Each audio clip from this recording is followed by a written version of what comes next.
Hello and welcome to Alternate Image Raid. This is a Raid Shadow Legends video, and today we're going to show you Faction War Stage 21 for the Dwarf faction. Now this is a fairly built team here, but all of the champions except for one have been somewhat guaranteed at some point. Hurndig and Brogni came from fusions. Geomancer had a guaranteed event at one stage, and then Demytha also came from a fusion. I gave up the legendary that was available that time to get this champion. And Mountain King here, while does okay damage, mine's not amazingly built, so you could switch that out for almost any DPS, particularly somebody kind of tanky, and you'd be in a really good spot. And honestly, if you put it in for just another tanky person, looking at my build, I could put Molly in there. I could put this new Joff that I just got. Any dupes of these other champions would be perfectly acceptable. When I run this normally, I actually run a dupe Brogni that I got. It's my only like S tier dupe champion on my account. So lots of flexibility with those DPS spots. Demytha, Brogni, Geo probably the keys, and then even Hurndig with his turn meter. So I'm going to get into this run. I'm going to show you the run, and then afterwards, I will take you and show you their skills. Sorry, not their skills, but their masteries and their stats and the books, which ones are booked, how they're all geared out. You can check that at the end. And let's get going. This particular team can run completely on full auto, and it will almost every single time on full auto do this with 3 stars. If you manual it, you can get 3 stars out of it every single time if you're needing that to actually progress in through your faction wars. However, if you're just looking to farm, auto is going to be the way to go. It isn't faster than doing it normally necessarily, but it is going to be much easier and much less invested. We'll see they do have a chance kind of slapping some of these champions, but they get healed up enough, they get shields up enough. It is very rare that they actually lose anybody in this team. However, there are no reses, so if somebody does drop, they do stay dead. So that is something to remember if you are trying to actually get this team for the original 3-star 4-year progression through Faction Wars. It is worth taking the time to manual it the first time through anyway. See, maybe you have to. I honestly can't remember. It's been so long now since I've messed with these guys for the first time. But manualing will save a little bit of time on things like this, killing this guy faster. However, I'm kind of showing you the all-natural way. The way I do this normally, I do typically play this game on my phone. So I just kind of set it off the side, hit manual, or hit go, not manual, hit auto, and just let it move through.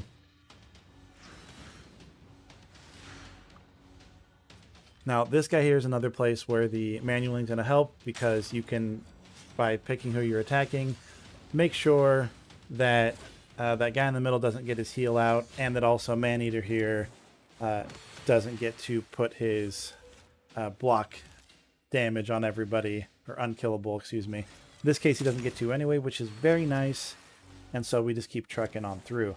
Now, this team is really fast and would actually be much faster with another DPS instead of Mountain King, who was actually geared well and set up to do proper damage. My Mountain King's not poorly geared, but as you'll see at the end, he's just kind of in random stuff. I've never really used him anywhere particularly, and so it hasn't gotten the attention maybe that it could warrant elsewhere. Using both of those defensive abilities right off the get is actually kind of unfortunate, because this boss does hurt, and boom, if they get to go again without any kind of protection, we are in trouble. That block damage coming up at just the right time to save Hurndig. Demytha is probably the most important here, if not Brogni, but we'll see that both Hurndig and Geomancer have a chance to decrease their turn meter, which is also very important to make sure that the boss doesn't get a bunch of turns, particularly because this boss, as we'll check the abilities, gets turn meter boost for every percent of HP they lose. They put this stun and fear debuff on the team, and then they just slap, and they ignore defense, so this boss is just going to hurt your champs. Fortunately, it does not ignore shields. It does not ignore block damage. So Brogni and Demytha are really nice for making sure this goes through and you don't lose your team. If you don't have Brogni, you're probably still going to be fine if you do have Demytha. If you have Demytha and anybody else with some kind of heal, and if not, take somebody with the res. The boss doesn't go a lot, So you do have a chance of rezzing your person if you somebody happens to die. We'll see Hurndig is a majority of the damage with his AoE attacks. Brogni comes in second. You'll see Mountain King is lower than Brogni. And Geomancer didn't get the buff up enough, actually, in order to get his damage rolling. But that's not bad. He's still good at decreasing the damage that is coming into the team. So we're going to show here. We'll see this guy. It doesn't even have fully 16'd out gear. The HP is actually really, really high, but we're not 100% crit rate. We're not blocking debuffs. Our speed is pretty low. The attack is not bad. I honestly probably should drop some attack and increase these other stats if I was doing this to make this better build. But he is fairly survivable in this gear. He's not going to die real easy, but he's not doing the damage that a Mountain King can do. I have partial masteries. You don't necessarily need that in this slot to get going. Hurndig's got full masteries. I originally made this for kind of an arena champion. He has not been updated in a long time. So these masteries are pretty flexible with what's actually going to work on this team. I think his gear is pretty good. We have a decent amount of attack, okay speed, full crit rate damage, and accuracy. Accuracy is really the only important thing to make sure that the turn meter deplete is going to work and that his debuffs work coming from his skills. He is going to put down a decreased defense, and he is going to put down a weaken, HP burn, and deplete the turn meter, and that is really important for this champion here. Now, Brogni, my Brogni is actually fairly geared. We have decent, well, I need to fix this. We have decent crit rate, okay crit damage, okay HP, and actually pretty nice speed for this. Now, obviously, I could re-gear him, get rid of some crit rate, increase the accuracy. That'd probably be the goal for this guy.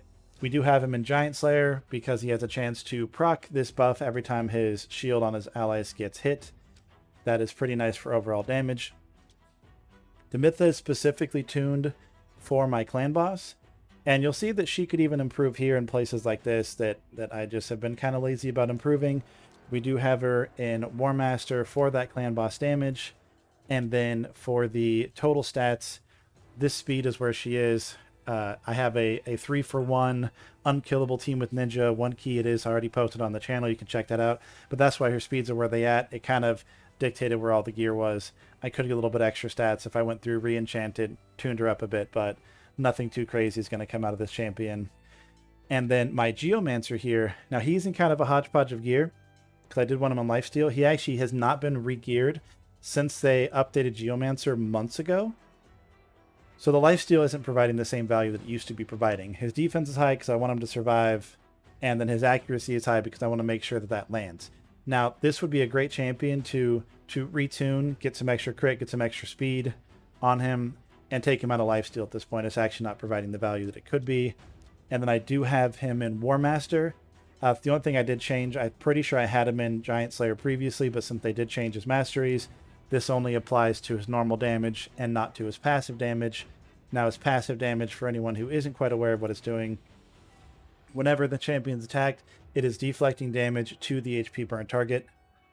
And it just helps a lot in a lot of other areas of content. But it also is reducing the damage all allies receive by 15%, which is a big help versus that clan boss, not clan boss, that faction wars boss here. And that is the team. I don't run it with an AI, even when I run it on automatic, it doesn't really matter. And as far as alternatives that you could be running, let's drop down here. Actually, I'll make that bigger so this scrolls a bit faster.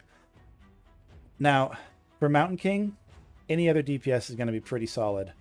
I don't really have anybody that's great, not that it's built. Now, Molly would probably be better because she does have this revive, so it'd make the team a lot more consistent if anybody was ever dying. Runekeeper is great for healing. I have ran this guy for a while before I don't remember who I replaced him with. Maybe Mountain King once I finally built him up. Not really remarkable, but the team did function with him on there. And so it's pretty decent.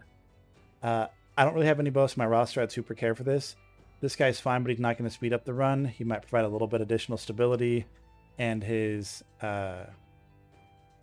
resist buff could help prevent the fears and suns going out on the champs. But since nobody's really geared for resist, I don't know. Who do you run for this, and who of this team would you think would actually make more sense to speed up the run or give it more guaranteed chance of success at that 3 stars?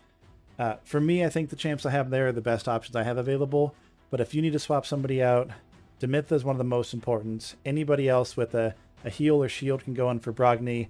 Really, damage, as long as they have some kind of turn meter, can go in for Hurndig and Geo, and then basically anybody can swap off that Mountain King. Put in a support champ if you need the survivability, put in a damage champ if you can handle it, although too much damage is going to become kind of a problem versus the boss, as that turn meter does increase based on damage. So again, this has been an alternate image raid video. If you liked it, please like and comment and subscribe. Comment, let me know what's going on, what you think, what you'd like to see in future videos, what you think I'm missing from this one. And if you dislike it, smash that dislike button because it's still engagement for the channel. And as always, have a great day.